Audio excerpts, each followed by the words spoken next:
ഹരേ കൃഷ്ണ. സർവം ശ്രീ രാധാകൃഷ്ണ അർപ്പണമസ്തു. അധ്യായം 12 ഭക്തിയോഗം. ശ്ലോകം 13. അദ്വേഷ്ടാ സർവഭൂതാനാം മൈത്രഃ കരുണ ഏവ ച നിർമ്മമോ നിരഹംകാരഃ സമദുഃഖ സുഖക്ഷമീ.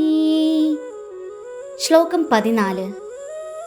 സന്തുഷ്ടഃ സതതം യോഗി യദാത്മാ ദൃഢനിശ്ചയഃ മയ്യർപ്പിതമനോ ബുദ്ധിർ യോ മദ്ഭക്തഃ സമേ പ്രിയഃ.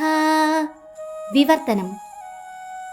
മാത്സല്യം കൂടാതെ സർവജീവസത്തകൾക്കും സുഹൃത്തായി ഒന്നിലും അവകാശബോധവും മിഥ്യാഹങ്കാരവുമില്ലാതെ സുഖദുഃഖങ്ങളിൽ സമനില കൈക്കൊണ്ട് ക്ഷമാശാലിയായും സദാ സംതൃപ്തനായും നിയന്ത്രിതാത്മാവായും മനസ്സും ബുദ്ധിയും എന്നിലുറപ്പിച്ച് ദൃഢനിശ്ചയത്തോടെ ഭക്തിയുത സേവനമനുഷ്ഠിക്കുന്ന എൻ്റെ ഭക്തൻ എനിക്ക് ഏറ്റവും പ്രിയങ്കരനാണ്. ഭാവാർത്ഥം. വിശുദ്ധമായ ഭക്തിയുത സേവനമെന്ന വിഷയത്തിൽ ഒരു ഭക്തൻ്റെ അതീന്ദ്രിയ ഗുണങ്ങളെ വിവരിക്കുകയാണിവിടെ കൃഷ്ണൻ. ഒരു വിശുദ്ധ ഭക്തൻ ഏതു പരിതസ്ഥിതിയിലും അസ്വസ്ഥനാവില്ല, ആരിലും ഈർഷ്യാലുവുമാവില്ല. അയാൾക്ക് തൻ്റെ ശത്രുവിനോടും വൈരമില്ല. ഞാൻ മുമ്പ് ചെയ്തിട്ടുള്ള തെറ്റുകൾ കൊണ്ടാവണം അയാൾക്ക് എന്നോട് വൈരമുണ്ടായത്.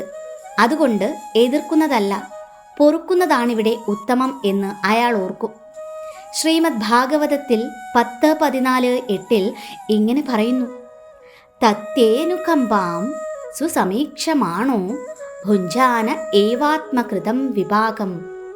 ഭക്തന് ഏതെങ്കിലും ദുഃഖമോ കുഴപ്പമോ നേരിടുമ്പോൾ ഭഗവാൻ തന്നോട് കരുണ കാണിച്ചു എന്നായിരിക്കും അയാൾ ഓർക്കുന്നത്. ഞാൻ ചെയ്തു പോയ തെറ്റുകൾ ഓർക്കുമ്പോൾ ഇതിനേക്കാൾ എത്രയധികം ക്ലേശങ്ങളാണ് എനിക്ക് നേരിടേണ്ടത്. ഭഗവത് കാരുണ്യത്താൽ എനിക്ക് കിട്ടിയ ശിക്ഷ എത്രയോ തുച്ഛമാണ്. കിട്ടേണ്ടുന്ന എല്ലാ ശിക്ഷയും എനിക്ക് കിട്ടാത്തത് ഭഗവാന്റെ കാരുണ്യം കൊണ്ട് തന്നെ. ഇങ്ങനെ ചിന്തിച്ച് എത്ര കടുത്ത ക്ലേശങ്ങൾ നേരിടുമ്പോഴും ഭക്തൻ ശാന്തനും സ്വസ്ഥനുമായിരിക്കും. ശത്രുക്കളോട് പോലും കനിവ് പുലർത്തുകയും ചെയ്യും. ശരീരത്തിന് സഹിക്കേണ്ടി വരുന്ന ക്ലേശങ്ങൾക്കും വേദനകൾക്കും പ്രാധാന്യം കൊടുക്കുന്നില്ല എന്നാണ് നിർമ്മഹ് എന്ന വാക്കുകൊണ്ട് സൂചിപ്പിക്കുന്നത്.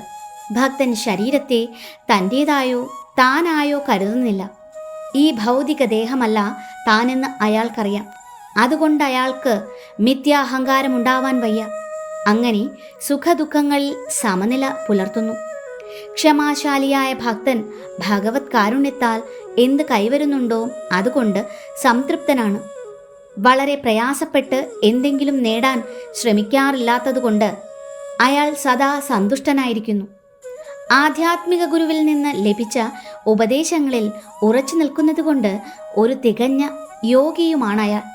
ഇന്ദ്രിയങ്ങളെ നിയന്ത്രിക്കുന്നതുകൊണ്ട് ദൃഢനിശ്ചയമുള്ളവനുമാണ്. മിഥ്യാവാദങ്ങൾക്ക് അയാളെ സ്വാധീനിക്കാനാവില്ല. എന്തുകൊണ്ടെന്നാൽ ഭക്തിപൂർവകമായ സേവനത്തിൽ ഉറച്ച അദ്ദേഹത്തെ ആർക്കും വ്യതിചലിപ്പിക്കാൻ പറ്റില്ല. സനാതനനായ പ്രഭു കൃഷ്ണനാണെന്ന് ഭക്തന് പൂർണ്ണബോധമുണ്ട്. അതിനാൽ അയാളെ ആർക്കും അസ്വസ്ഥനാക്കാൻ സാധിക്കില്ലതാനും. ഈ ഗുണവിശേഷങ്ങളെല്ലാം അയാളുടെ മനോബുദ്ധികളെ ഭഗവാനിൽ സ്ഥിരീകരിക്കാൻ സഹായിക്കുന്നു. ഈ നിലവാരത്തിലുള്ള ഭക്തിയുത സേവനം അസുലഭമാണ് എന്നതിൽ സംശയമില്ല. ഭക്തിയുത സേവനത്തിന് വേണ്ടുന്ന എല്ലാ വിധിപൂർവക നിബന്ധനകളും അനുസരിക്കുന്നത് കൊണ്ട് മാത്രം ഭക്തൻ ആ നില കൈവരിക്കുന്നു. കൂടാതെ അങ്ങനെയുള്ള ഭക്തൻ തനിക്ക് ഏറ്റവും പ്രിയപ്പെട്ടവനാണെന്ന് കൃഷ്ണൻ തന്നെ പറഞ്ഞിരിക്കുന്നു.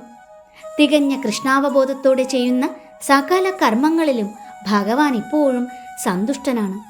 ഹരേ കൃഷ്ണ. സർവം ശ്രീ രാധാകൃഷ്ണ അർപ്പണമസ്തു.